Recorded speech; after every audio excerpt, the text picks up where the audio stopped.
welcome back to another episode of The Lofty Lender. This week, we've had a little bit of a break here, so I got to point that out. I have been slacking at getting guests on here, and I'm super excited because this week I've got an awesome guest who I've gotten to know over the last couple of years. His name is Dr. Bryan Ladd. Bryan is a board-certified orthopedic physical therapist and the founder of Kaizen Health and Wellness, a premier PT clinic based in Iowa.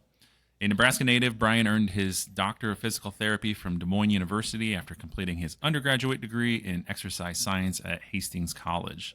He spent 5 years as a physical therapist in the U.S. Navy, serving as assistant department head at Naval Hospital Bremerton in Washington. That's a mouthful. And later as department head at U.S. Naval Hospital Okinawa in Japan. During his time in the military, he completed the elite military musculoskeletal residency and became an orthopedic clinical specialist.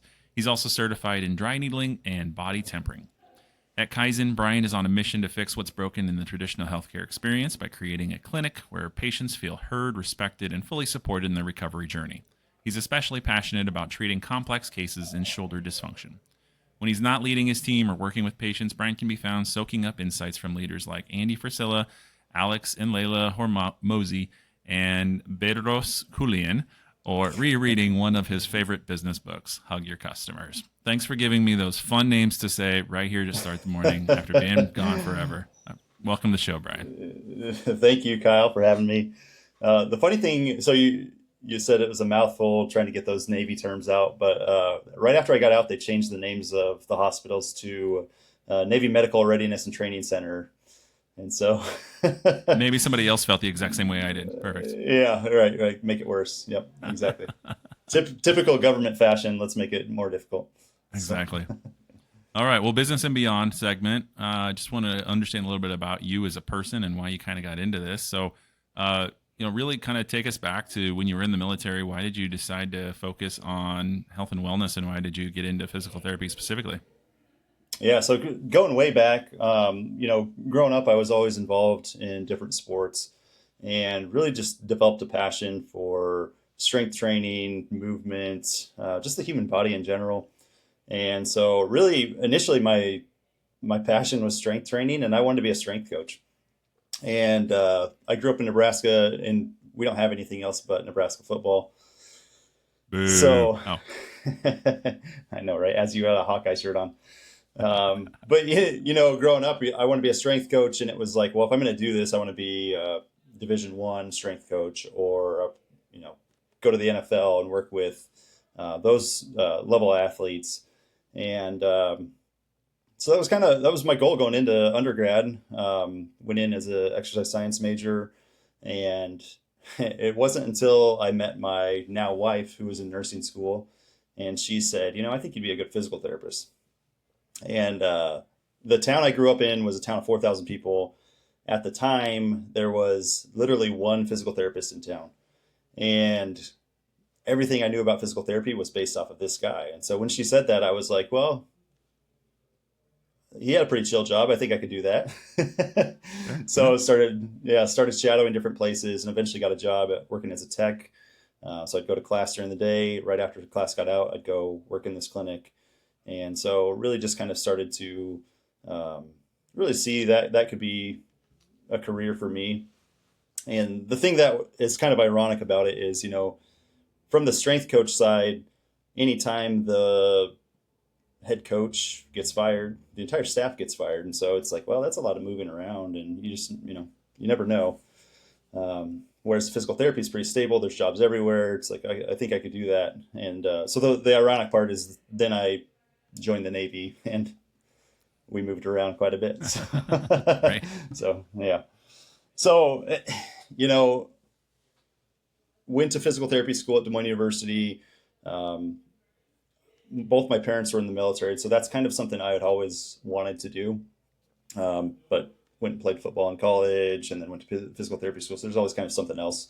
And so nearing the end of my PT school, kind of realized like I could do both. I could serve my country, and I could help people as a physical therapist. And so that's what I did. Got a commission, joined the Navy, went to Bremerton, went to Okinawa, and really just kind of got burnt out from that. I was seeing patients in the morning, but then especially as department head, I had a staff of around 25 people. We had 4 different locations. Um, and the thing about the military is you're doing collateral duties on top of that. So there's all these other jobs I'm trying to do to get promoted. And it really was pretty tiring. I love my job as a physical therapist in the Navy, but it was kind of all the like bureaucracy and red tape that I didn't enjoy. So knew I was going to get out of out of the Navy, and really didn't know what I wanted to do. I had several classmates on the civilian side that were also burnout, to the point where we're 5 years out of school and they want to get out of the profession completely. Wow. And so, yeah, and so it's kind of eye opening, and I knew what it felt like to be burnout on my end, and I saw what they were doing, and they're also burnout. And I was like, I can't do that. I can't go down that road again. And so I started looking at my options, and it's like, well, I always kind of liked acute care. So I was like, I could go work at a hospital. The problem is I never really felt like I needed a doctorate to do that. Get people out of bed, get them moving around a little bit. Like, it's very important, but I just didn't feel like I was using my skill set to the level that I could. And so it's like, well, I could do that. Not really passionate about it. Don't want to do that. Also, I could go work at a nursing home. They pay really well. It's good money, but not really what I want to do. And so I was just kind of disheartened. Didn't really know what to go, which route to go. And so I'm just Googling and come across a podcast, and it's kind of interesting because the guy that ran this podcast was really similar to me. He was in the Army as a physical therapist, got burnout, got out, started his own cash-based physical therapy. And so that's where I was like, hey, that's something I could do. In the Navy, I never really had to worry about insurance or money. We had TRICARE, it was all active duty. But from everything I'd heard, insurance is the devil type of thing. And so we don't want to work with them. And so I thought, well, this cash-based thing's, it's picking up speed. I think that's something I could do. And so really kind of hit the ground running, got out of the Navy in September of 2015, and told myself I'd take a couple weeks off with the family, and I didn't really. Just kind of hit the ground running, and here we are today, almost 6 years later. So, Well, you say you got out in 2015. We're 2025. You're 10 years out, right? Sorry, Is that 20. So I graduated physical therapy school 2014, got out of the right? 5 Navy years. 2019. So yeah, I Got it. was in for Okay. 5 years. Yep, 2 years in Bremerton, 3 years in Okinawa, and then got out. So. Awesome. So, did your family have any military experience when you kind of decided you want to go in the Navy? So both my parents were in the Army, as military police. But as far as, my father-in-law was a Marine. But really, other than that, not really. Um, So there was no so the shame on Navy, you for going to the Navy since they were both in the Army. I mean, they kind of give me crap for that, but not not too much. Fair. So Well, you're originally from Nebraska, which there's literally nothing in Nebraska other than Nebraska football, from what I've heard. that's all we've Uh, got. what was it like growing up there, and how did your upbringing kind of influence your thought process? You mentioned that physical therapist out there, pretty cool job. Like, what led you to that? Had you been to see him before and thought, this was a good experience? And I mean, if you had a Yeah. terrible experience, I'm sure you would never have wanted to go back. Right. Yeah, I had some like minor injuries in high school. I don't have that like crazy story where I tore my ACL and went through this grueling rehab process. Nothing like that. Some aches and sprains, some tweaks here and there that I went in and worked with him occasionally, some kind of one-off treatments. And he would come out to our football practices and make sure everyone was good and check in on us. And so that's really kind of where I've got exposed to it.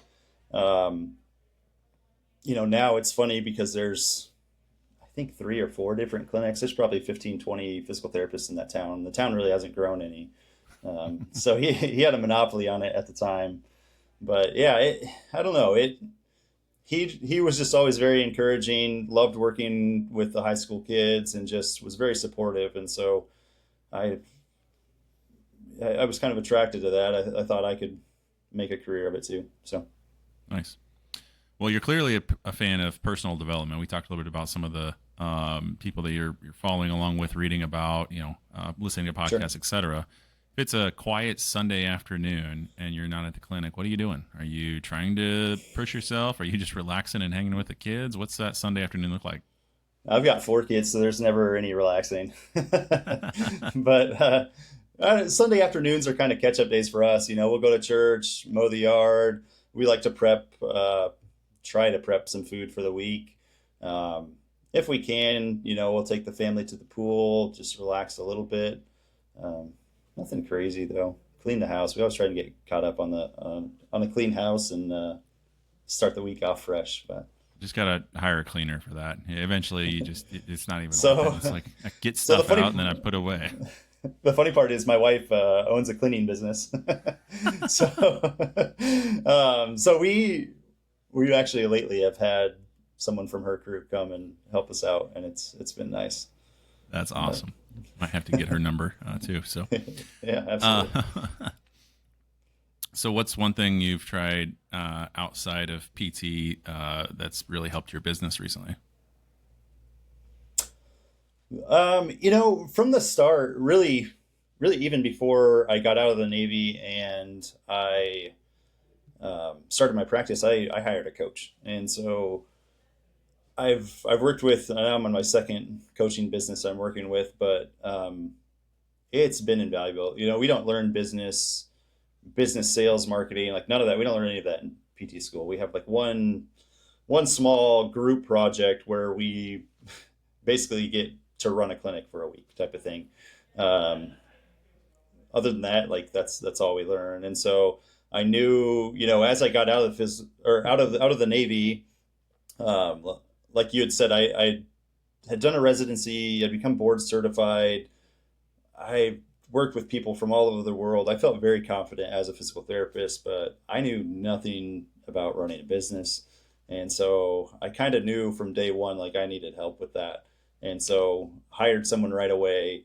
And like I said, I worked with them for, I don't know, 2 or 3 years, and now I'm with a different group. But it has been just phenomenal to have someone, a third party that can look in, and even now when I've got questions, can ask them and they can chime in, help you out. But it's huge. I definitely recommend hiring a coach for sure. So, taking that one step further with your coach, what's the next level of Kaizen Health look like? That's the number one question I get. I feel like everyone always wants to know, what are we going to do next? Really, I just want to continue to grow what we've got here. I've got space for probably about 6 physical therapists in my current location, including myself. I've got 2 other physical therapists right now, so we've got a little bit of room to grow and expand here. Um, After that, like, what's it look like? Do we get one big location? Do we get multiple locations? I'm not exactly sure there. I kind of like the idea of one big location, but we've got 3 more years on this lease, so we'll see. Hopefully we can max this space out and kind of get forced into growing and getting a bigger location. But that's kind of where I see it. I started this practice um, with the idea that, like, I thought I could do it better than what's out there, and I don't want to sound like cocky with that, but the traditional physical therapy model just didn't sit well with me. Where we call them PT mills, where they're just kind of churning and burning patients. They're coming in, they're coming out. Uh, Physical therapists are working with 3, 4 people at one time. Like, it's not quality. It's not right for the patient. It leads to burnout for the physical therapist. And so I thought that I could do it in a little bit better way, where we could serve our profession by not burning them out, but also give quality, like high quality care to our patients that I think they deserve. So So you've told me before that you're using AI to help out with your trainers as well. Can you tell us a little bit about that? yeah, yeah, AI is interesting because it's anytime something's new, like, it's kind of scary, right? You never know, like, it's going to take over the world. What's it going to do? But I kind of got to the point where it's like, all right, it's here. So what are we going to do? What are we going to do about this? Like, we can either sit back and just let it happen and let everyone else get ahead, or we can jump in and try and learn this and use it to our advantage. And so, besides the obvious, like chat GPTs, things like that, we use a system through Prediction Health. Actually, our EMR is Prompt EMR. They actually just bought Prediction Health. So they already kind of integrated with each other. And so that might change, hopefully for the better, I would assume. But this AI system kind of has two parts. So they have one part that's called Sidekick. And Sidekick is this little tool that will listen to your conversation. So if you're doing an evaluation with a patient, it's just running in the background, listening to the dialogue going back and forth. And essentially it just writes the note for you. So it'll do a subjective, it'll write your objective, your assessment, your plan. It'll write short-term goals, long-term goals. It's really phenomenal. It's smart enough to know, if a patient kind of randomly starts talking about their dog, like it knows that that's not, unless it is pertinent, maybe they're walking their dog and trip, like it knows that maybe that is good, but they can only go off on tangents. It knows what to put in and knows what to leave out of the notes. And it's not perfect, but I would say 99% of the time, like it puts in there what you need it to put in there. And it sounds way better than what I would write. And not only that, but just the time that we get back because of that is just huge. I've been doing this for 10 years now, and with our system, writing up an initial evaluation would probably take me 15, maybe 20 minutes to write. And so, you can see over time where that really adds up. Well, now it's like 5 minutes that it takes me from like front to back end, signed off, sent to billing. Like it's crazy. And so, if we're booking out 12 people a day, every single day, it's easy if we don't have a system to kind of get behind on those notes, but we can't submit our billing unless we have those notes. So it's been phenomenal from that standpoint. It makes it so much easier for our therapists. The other side of this, so that's Sidekick. This company also has what they call Practice Intel, and basically it takes the data from your system and from your documentation, and the whole goal is to make you audit proof. And so, knock on wood, I've never been audited, but from what I've been told, it's not an if, it's a when. And it's probably the same in your world, right? Like it's going to happen at some point. Yep. But this system it's designed to, the AI is designed to put everything in the note that, CMS and Medicare says that you have to have in that note. And no more, no less too.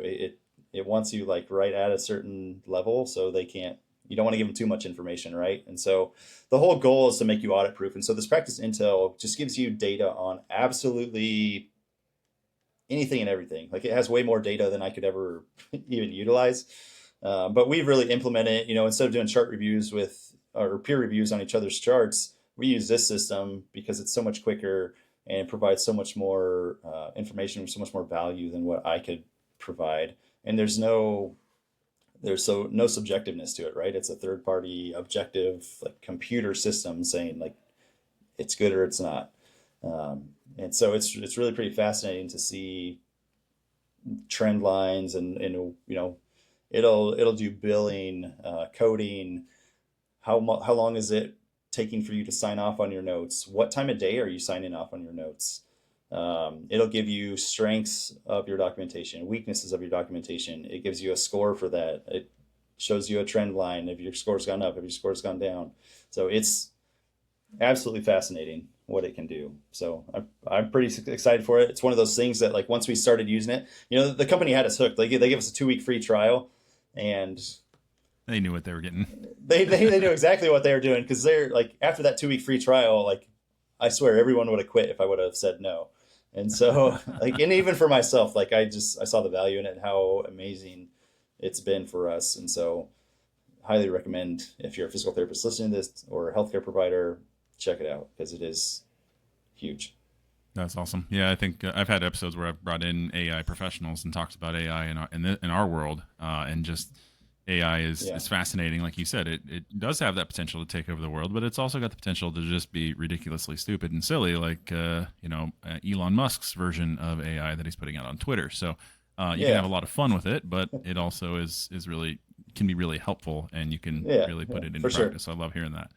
For sure. I One had thing, ChatGPT make me take Uncle Sam and put my face on it the other day. Like it can be done. It can be dumb, but it's fun. So so one thing before we get out of this segment, I wanted to ask you because I feel like it's a popular question when it comes to physical therapy.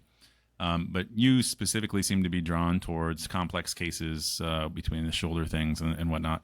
What's your long-term vision for how Kaizen impacts people that feel like they've tried everything? I've always said that like not everyone's going to need physical therapy all the time, but when they do, like I want them to automatically think of Kaizen. And so, just like you said, like a lot of times by the time people come here, they've tried massage therapists, they've tried acupuncture, they've tried a chiropractor, maybe they've tried a physical therapist or three. They've been kind of down the rabbit hole and just nothing's fixing their problem. And so they come here and we really try and get to the root cause of the problem. And I think one of the things that we do that's different and people really value, and it seems simple and it seems kind of dumb when you say it out loud, but like we provide education to patients. And what I mean by that is like if someone comes in for an initial evaluation, we're sitting down, we're talking about their history, what all they've got going on. We're going to do some tests, try and like see where the root cause of that is. We'll go out, do some different exercise. Part of that's assessment, part of that's trying to get them feeling better. But once we're done with that, we're going to take them back to the room. Every single treatment room we have here has a whiteboard in it. And we sit there and go through, we call it the I3 model, but we just map out exactly like, here's the process. Like, here's what led you to this problem. Here's where people kind of get stuck in this loop. Our goal is to kind of break that cycle, come back over here, fix the root cause of the problem. We talk about mobility, motor control, different things like that, where it's really like you can kind of see the light bulb go off in people and they're like, oh, like this makes sense. And I have people all the time that say, like, no one's ever explained that to me. And it's really kind of disheartening when someone's been to, they've said they've been to like multiple providers and no one's ever actually done that for them. And so, we'll map that all out, map out the process. Here's exactly what you've going on. Here's our plan to get you better. Here's what we're going to address first. Here's what we're going to go after second. We've kind of got this 3-step process. And then we'll take that and we'll say, okay, here's a timeline. We've got a chart we'll draw out, first 2 weeks here, you're going to feel great. You're going to make good progress. Pain's going to go away. There's this middle phase here where you might not feel as good. You might not feel like you're making progress. We had a patient called the zone of suck. So we affectionately call that the zone of suck. Like you're going to feel like you've stalled out and you're not making progress, but you just don't see it. You've got to push through, get to this last phase where you're really going to take off like a rocket. And once you like actually map, by this point, we've mapped out what is going on with them, how we're going to help, and we've given them a timeline, and it just makes it crystal clear so they know exactly what they're going to get. And it's a no-brainer. People feel super comfortable because you've built that trust and you've taken the time to explain things to them, and they know what's going to happen throughout the process, and they're not just kind of left in the dark hoping it's going to work. So I think that's the big thing with Kaizen. It kind of leads some of those complex cases here, which I really enjoy, because it gives you, it fills you with some sense of purpose and knowing you're making a significant impact on someone's life when they didn't think they could get help before. And so it's super meaningful to us and something that we are super passionate about. Love that. Awesome. All right, man. Well, let's get into the quick pick segment. I'm just going to ask you a little this or that. You just give me the first thing that comes to mind. So, favorite practice type, dry needling or body tempering? Dry needling. Favorite kind of food? Oh, yeah, like any food? Yeah, anything. What do you got? Oh gosh, it depends. Probably Mexican. Let's be real. That's like once a week. Fair. Yeah. Taco Tuesday every Tuesday. Yeah, exactly. And Thursday and Friday. Right. Okinawa or Bremerton? Oh, Okinawa for sure, hands down. Clinical work or business strategy? So that's the funny part. I know this is kind of long-winded answer. I never, no one in my business or no one in my family's ever owned a business. I never had a business mindset. Never thought I would even go down that route. If you would have asked me in physical therapy school, or if you would have told me then I'd be owning a business, I would have laughed. Wanted no part of that. Even while I was in the Navy, really wanted no part of that. It's kind of one of those reluctant entrepreneurs who kind of fell into it because I had no other choice. And while I love the physical therapy side of it, and I love solving problems, I've really developed a passion and a love for the business side of things over the last couple of years. And so as I continue to grow, I will step out of practice eventually, where I can just kind of sit back and run the show. But Awesome. Audiobook or paperback? I would prefer paperback, but with 4 kids and everything else going on, I find it's easier to do audiobook so I can actually get other things done. Agreed. Totally. Yeah. Although I don't think, I mean, I can barely read, so paperback just makes it really hard. Audiobook, I can Yeah, listen to that all day. I think I'm a slow reader. Yeah. In audio, I listen to a ton of podcasts as well. So Early morning lift or late night brainstorm? early morning lift. Spend all your time on shoulder dysfunction or low back pain if you had to specialize even No, further. shoulder for sure. Shoulder for sure. That darn spine. Ice cream, vanilla chocolate or something else? I had ice cream last night. Heavenly Delights, they call them a crunch shake, but vanilla ice cream with Oreo and cookie dough. Oh, sounds great. I don't know if I think they still have it. Dairy Queen has the cookie jar. It's mint ice cream with Oreo and cookie dough. That's pretty good too. You lost me when you said the word mint. Yuck. Whitey's is really where you got to check out, though. Go check out the All right. Whitey's ice cream with the cake flavoring. I'll check That's the that out. best. Yeah. Structured treatment plans or flexible patient-led recovery. I think you've got to be flexible. When I was brand new, I used to map out treatment plans for absolutely every patient. And then I found out pretty quick that, someone would have a shoulder issue, but they'd come in, they're like, oh, my neck hurts today or my low back. Like, you got to look at this. And so everything you just planned out just goes out the window. So I kind of have a loose structure of what I want to work with, but knowing that when they come in, if it's shoulder for say, maybe their shoulder's feeling great that day, maybe it's feeling worse. And so you've got to be able to be flexible and adapt to whatever's going on with them that day. So, What's your favorite principle behind the name Kaizen and how do you apply it each day? yes, Kaizen. So everyone wants to know, is that a franchise? No, it's not a franchise.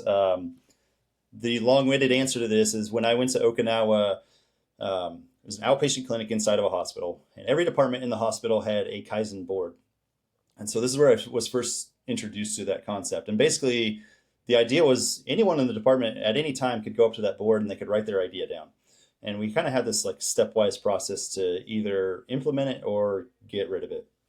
And so fast forward a couple of years, somehow found a YouTube video on Toyota and their production process, and they use Kaizen for their production process. And basically, every worker there has to come up with 7 Kaizens a day on how they can make their job more efficient and smoother. And so it's led to Toyota being one of the most efficient auto manufacturers and reliable auto manufacturers in the world.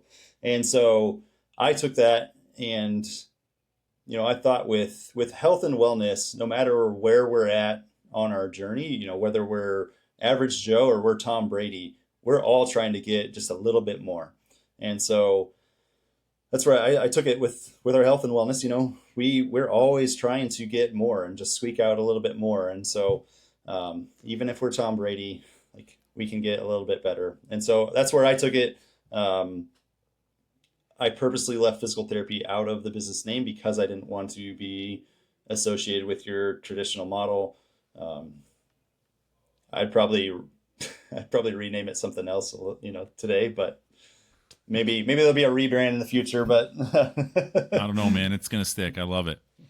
I like it. And like I said, like people come in here and they don't know, sometimes they don't know, because they'll ask, are you a chiropractor? Are you a physical therapist? Or sometimes they'll see my degree and they're like, oh, you're an osteopath because I went to GMU. Like, no, none of those things.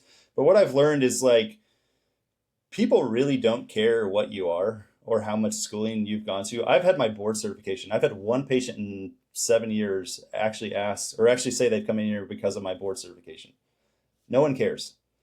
They don't care what your degree is. They want their problem solved. And so that's all that really matters. And they don't care. You know, I've got friends that run cash clinics that are athletic trainers, but they're helping people and people have no problem with that. So Love it. Favorite book to recommend to someone looking to grow personally or professionally? Hug Your Customer, I think I said was my favorite. There's so many. I would go with that one to start though. That's really my favorite. It's kind of an old school, like hug your customer, like give them what they need and treat them right. One book I'll throw out to you since you love your audiobooks. It's a long one. It's I think it's like 20-hour listen, but it's called The Wealthy Gardener. And Okay. that one it's a fable, but it also mixes in some practical knowledge. It's really a personal and professional growth. And I Nice. listened to it last year, re-listened to it just a couple weeks ago. I'm going to keep that thing around and keep listening to it every year. It's so long. It has so many little nuggets here and there. Oh, just Yeah. it's awesome. I'll have to check that out. Nice. Favorite patient success story that stuck with you? Oh goodness. The one that comes to mind, I've seen a lot of patients over the years, but the one that really comes to mind, I have to take you way back to, I think I was I might have been towards the end of my first year in practice, going into my second year. And this was in Washington. Had a guy come in, I think he was retired from the Air Force or Coast Guard, one of those. But he was cycling on the side of the road, got hit by a city bus, and was life flighted to the University of Washington, to their trauma team. And he was a mess, like broken ribs, broken pelvis, lacerated spleen. I think his leg was broken.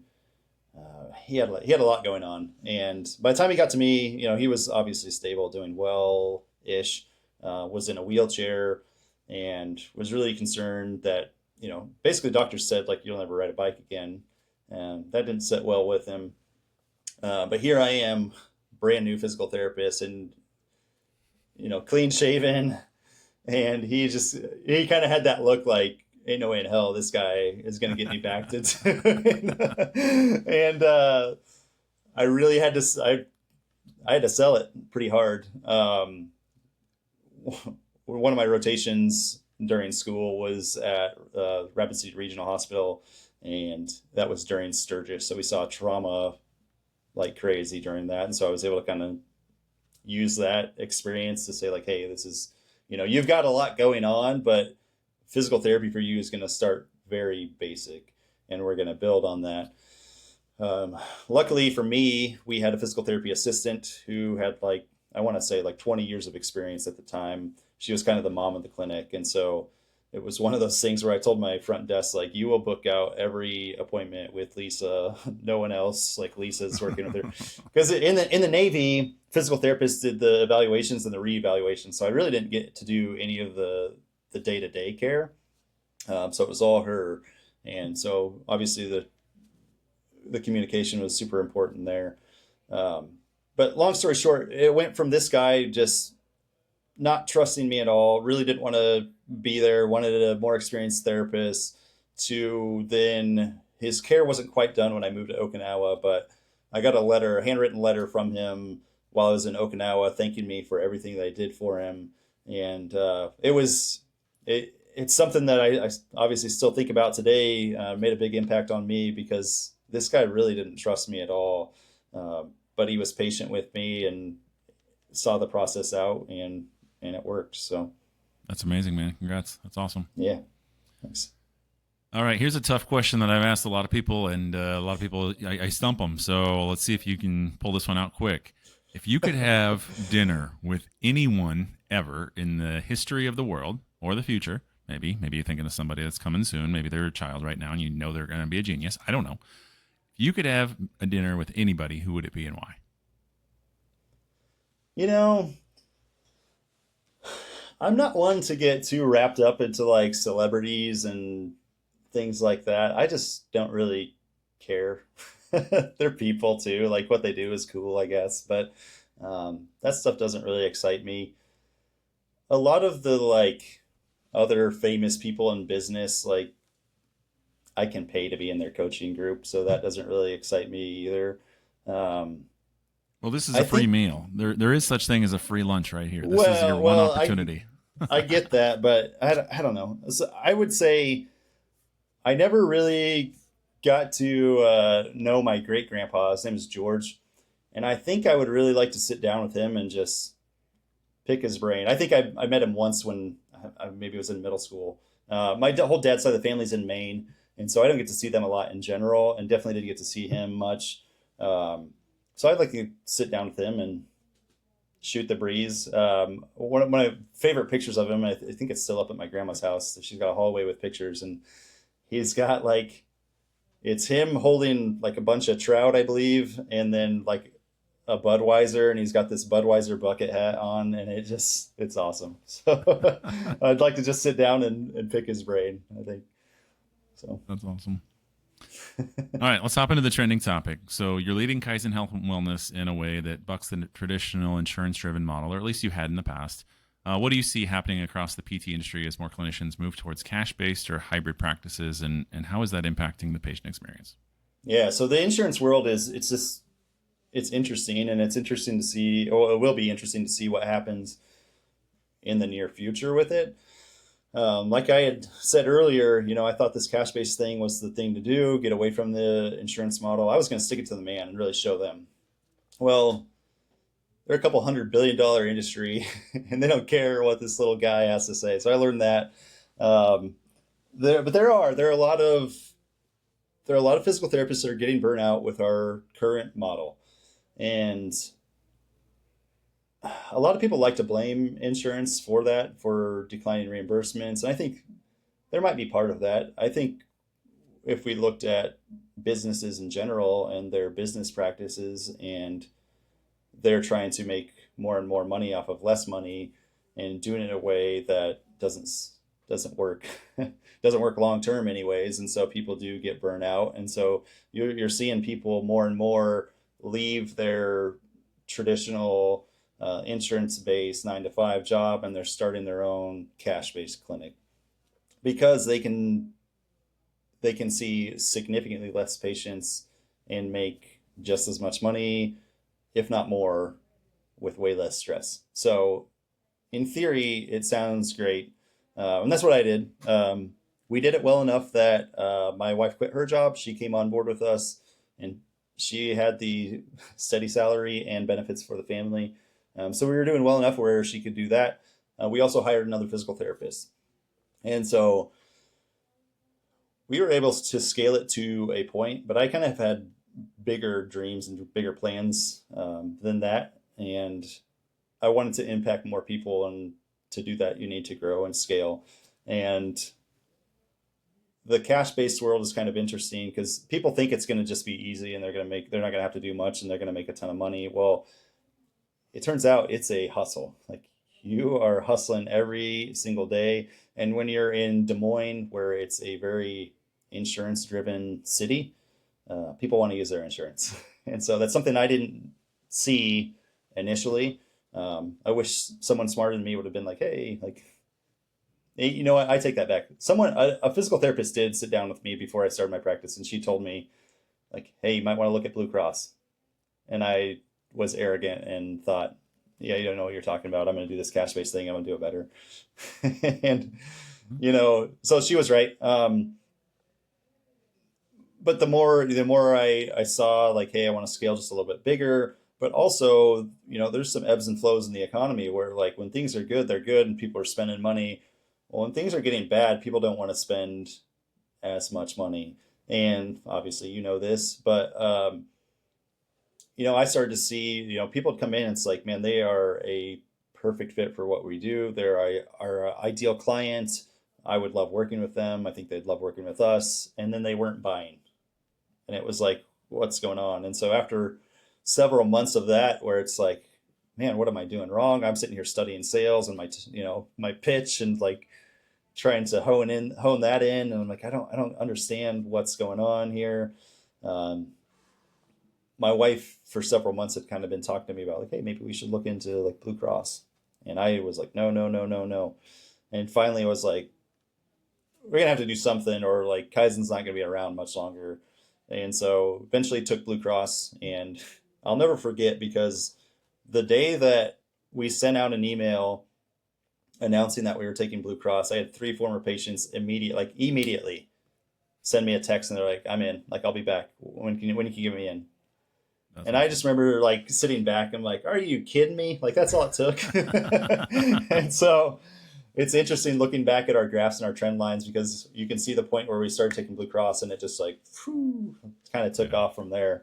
And so it allowed us to get into our own location. We've expanded this location. We've hired a couple front desk people. We've hired another physical therapist. And so I don't know. I think It's a necessary this is evil is what it sounds like. yeah, it really is. Like I understand people are paying for these benefits and they want to use them. And it just lowers the barrier for us so they can come in. And that was always, as a small practice with like virtually no marketing budget, most of our problem was just getting people in the door. And once they got here, most people love us and they stick around. And so if we can just lower the barrier to entry and make it easier for them to come in and work with us, like it was, in hindsight, it's a no brainer. So I think, physical therapists out there, if you want to do the cash based thing, just know what you're getting into. Know that it is a hustle. It's a grind every single day. Maybe that's worth it. Maybe it's not. I always thought it was. I think it's more stressful than some of the issues you have to deal with insurance. And Blue Cross, we take Medicare or TRICARE now. They're really easy to work with, and we don't have issues with them. We don't take United, Cigna, Aetna, some of the other ones that don't reimburse as much. And maybe But I don't maybe know. that's not a not right now. It's not a not forever. It's a not right now because as we were talking about with the AI stuff, pretty soon you're Right. not going to be doing anything. It's all going to be submitted by your AI. Yeah. United Health Oh, or for sure. whoever it is over there, they're going to be reviewing it with AI. It's going to be smooth and seamless. And now suddenly you're just getting to do what you love, which is growing the business and helping For people sure. and giving a good Yep. experience. And AI takes care of all the junk that you don't want to have to deal with. And I think that actually makes it even harder for someone who's doing cash based because Yeah. if you're over there working for the company that uses insurance, AI handles everything for them. Right. Yeah. Yeah. For sure. Yep. Yep. I think a lot of people get out of that insurance world. They think it's going to be so much easier, and it's not. It's different for sure, but it's harder in a different way. The other thing with it is like if you're selling treatment, if you're selling packages of appointments, say you come in, Kyle, and you buy a 10 visit package, and well, the way I had it set up was like here's a price for an evaluation, but here's a price for an evaluation, here's a price per treatment session, but if you buy this package, kicks that price way down. Well, it's I get this big lump sum of money, which is great for me and great for the business, but I still have to fulfill on that. And the hard part, it's great when it's going well, but you get 5 visits into a 10 visit package and something's not going well and they're not doing that's stressful. It was for me anyways, because it's like, man, maybe this person needs 20. Now I've got to pitch them on doubling their spend here to hopefully get results because it's not going as smooth as I was planning on. So that's super stressful to me. And it just, Blue Cross, most people get 20 visits off the bat, and we don't typically use those, but when we need them, especially for our post-op patients, it's super helpful. So Well, Brian, thanks for joining us today. This has been super enlightening, and I've known you for a while, but I feel like I still learned quite a bit today just sitting in on yeah, this. And one thing I want to just put a quick plug in for you is that you and I have talked about you wanting to get your podcast started here soon. So I'm super excited to announce that Brian's going to have his own podcast. So Brian, now this is your challenge, I suppose. You've talked about wanting to yep, do it. I want you to get out there. It's been awesome having you on the show. You're a natural at talking. You can talk all day. That's the best part about a podcast is I don't have to talk much. I get to sit and listen to other people talk. It's that's wonderful. right. Yep, But yep. if people want to find you on your new podcast or they want to get a hold of you for physical therapy or just have questions and want to get to know you a little bit better, how can they get a hold of you? So the podcast, which I've done in the past, took a big hiatus. It's called the Fit Moine Podcast. We interview coaches and clinicians throughout the area so people can learn and grow in their health journey as well. So, but if you're interested in what we do here at Kaizen, you need some help, you want to come see us, you can check us out at kaizendsm.com. All of our social media handles are at kaizendsm as well to make it easy. Otherwise, phone number is 515-207-2450. And Awesome. it's easy. So Perfect. Well, thanks again, Bryan. We hope you enjoyed the conversation and found it valuable today. Be sure to follow us on all social media platforms. Follow Bryan. Subscribe to the podcast for more exciting episodes, and go check out Bryan's new podcast coming back soon. So, and remember, stay curious. We'll see you next week on The Lofty Lender.